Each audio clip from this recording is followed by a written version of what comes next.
Assalamualaikum warahmatullahi wabarakatuh. Perkenalkan, kita dari kelompok 3. Di sini kami akan membahas gaya kepemimpinan. Sebelum memasuki video, perkenalkan, saya Nara Naomi Aprilia Putri dengan NPM 2003 40114. Lalu yang kedua ada Putri Radita Rosita Sari dengan NPM 2003 40115. Lalu yang ketiga yaitu ada Alfiana Sabella dengan NPM 2003 40118. Gaya kepemimpinan pada dasarnya mengandung pengertian sebagai suatu perwujudan tingkah laku dari seorang pemimpin yang menyangkut kemampuannya dalam memimpin suatu hal. Pada gaya kepemimpinan dibedakan menjadi 4 macam. Yang pertama yaitu ada demokrasi.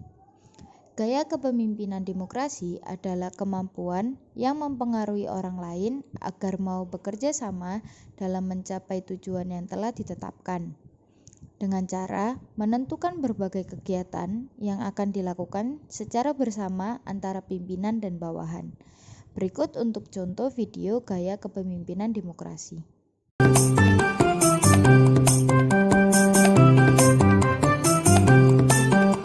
Ibu sekalian, marilah kita berdiskusi membahas masalah yang telah kita hadapi, yang kemarin sudah disurvei oleh ibu-ibu dan bapak yang lain. Untuk itu akan kami tempelkan hasil survei yang telah dilakukan. Gaya kepemimpinan otoriter adalah gaya pemimpin yang memusatkan segala keputusan dan kebijakan yang diambil dari dirinya sendiri secara penuh. Segala pembagian tugas dan tanggung jawab dipegang oleh si pemimpin yang otoriter. Sedangkan para bawahan hanya melaksanakan tugas yang telah diberikan. Berikut untuk contoh video gaya kepemimpinan otoriter.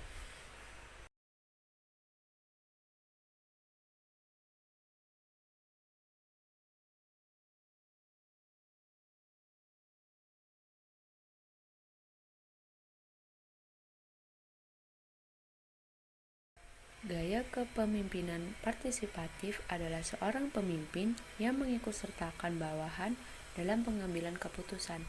Adapun aspek-aspek dalam gaya kepemimpinan partisipatif mencangkup konsultasi, pengambilan keputusan bersama, membagi kekuasaan, desentralisasi, dan manajemen yang demokratis. Berikut untuk contoh video gaya kepemimpinan partisipatif. Hasil penjualan kita sekitar 30% dari bulan kemarin. Bagaimana dengan kepada seluruh manajer tentang yang memberikan solusi bagaimana cara mengatasi penurunan penjualan kita untuk pada saat ini yang menurun drastis hingga 30%? Menurut saya, bagaimana jika kita mengubah kemasan produk kita agar produk kita lebih menarik lagi dan kita menambahkan keunggulan-keunggulan pada produk kita itu?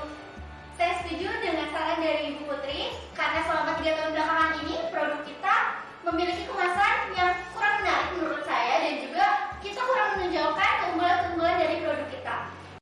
Gaya kepemimpinan bebas tindakan atau laissez-faire adalah pemimpin yang tidak menguasai bidang tugas yang menjadi wewenangnya dan akan menyerahkan segala sesuatu kepada bawahannya. Adapun ciri dari gaya kepemimpinan laissez yaitu 1. Pemimpin membiarkan bawahannya untuk mengatur dirinya sendiri. 2. Pemimpin hanya menentukan kebijaksanaan dan tujuan umum. 3. Bawahannya dapat mengambil keputusan yang relevan untuk mencapai tujuan dalam segala hal yang mereka anggap cocok. Berikut untuk contoh video gaya kepemimpinan bebas tindakan atau laissez-faire.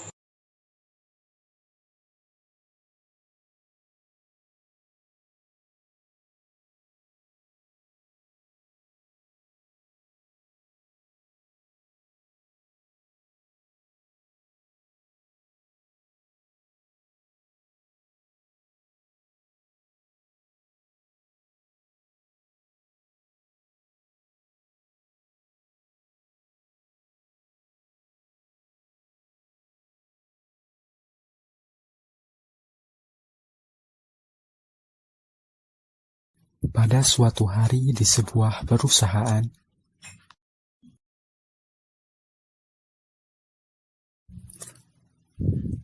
halo, tolong informasikan kepada seluruh manajer bahwa kita akan mengadakan meeting sekarang. Terima kasih. Selamat siang, Terima kasih telah menghadiri meeting kali ini. Langsung saja, meeting kali ini akan membahas tentang penjualan perusahaan kita. Kepada manajer keuangan, dipersilakan untuk menyampaikan laporan penjualan perusahaan kita pada periode kali ini.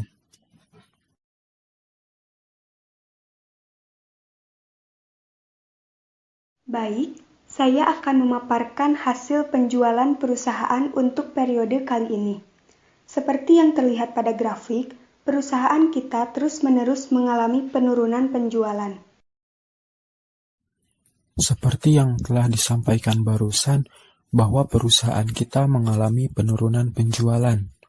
Maka, saya memberikan tugas kepada kalian untuk mencari solusi agar penjualan kita di periode berikutnya bisa mengalami kenaikan lagi.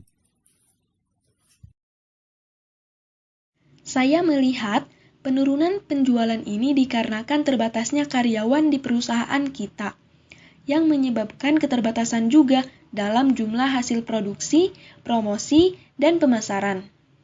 Maka perusahaan perlu merekrut karyawan baru agar kebutuhan karyawan terpenuhi, sehingga kegiatan perusahaan dapat dilakukan secara optimal dan dapat menaikkan kembali penjualan perusahaan kita. Baik, sekarang dari bagian marketing, bagaimana? Penurunan penjualan ini menurut saya disebabkan oleh kurangnya promosi.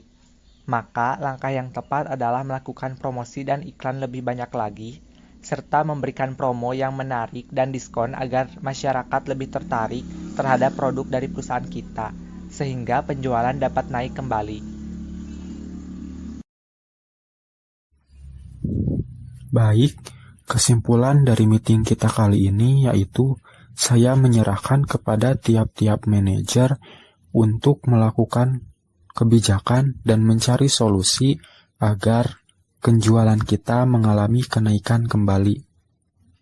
Kesimpulan dari 4 macam gaya kepemimpinan di atas, yaitu gaya kepemimpinan dalam bentuk apa saja, memang memiliki pola yang berbeda, tetapi mereka memiliki satu tujuan yang sama, yaitu untuk mempengaruhi satu sama lain untuk mendapatkan suatu kesepakatan dalam kondisi tertentu. Dari keempat tayangan yang telah kami sajikan, merupakan implementasi dari sikap kepemimpinan bawah. Tanpa sadar, sikap dan gaya tersebut hadir dan melekat pada kehidupan sehari-hari. Untuk itu, sekian pemaparan dari kelompok kami. Mohon maaf jika ada salah kata ataupun kalimat yang kurang berkenan dan didengar di hati para audiens. Semoga tayangan ini bisa membantu banyak orang untuk mengerti akan apa itu gaya kepemimpinan. Wassalamualaikum warahmatullahi wabarakatuh.